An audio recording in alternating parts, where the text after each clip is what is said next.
As anti-capitalist protests in London forced the closure of St Paul's Cathedral, a couple still managed to tie the knot at the historic landmark on Saturday. Natasha Ighodaro arrived at the cathedral to marry Nick Cunningham, against a backdrop of dozens of tents and a banner reading "Capitalism is crisis." Although the bride-to-be was prevented from walking up its magnificent steps, she put on a brave face and smiled at onlookers as she walked in through a more understated side entrance. They received a warm welcome from the cathedral's new residents, with suggestions that they were even willing to throw the newlyweds a party. On this side of St Paul's, the doors remain firmly shut to visitors as the church waits for a response from protesters following their request to leave. But that didn't stop this bride from enjoying her big day.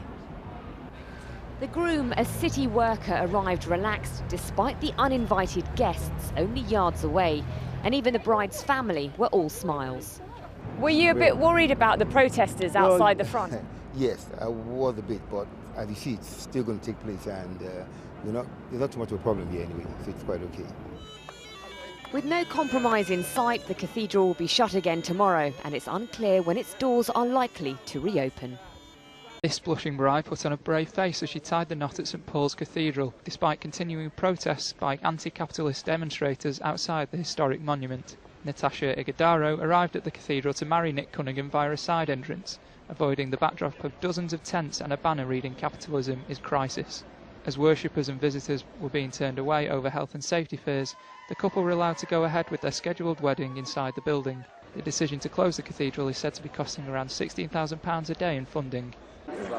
In fact, one door stayed open, if briefly, to let in this bride to get married. So the doors of St Paul's Cathedral remain firmly bolted.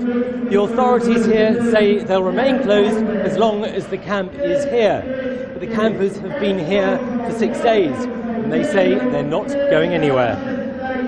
Richard Martin, Al Jazeera.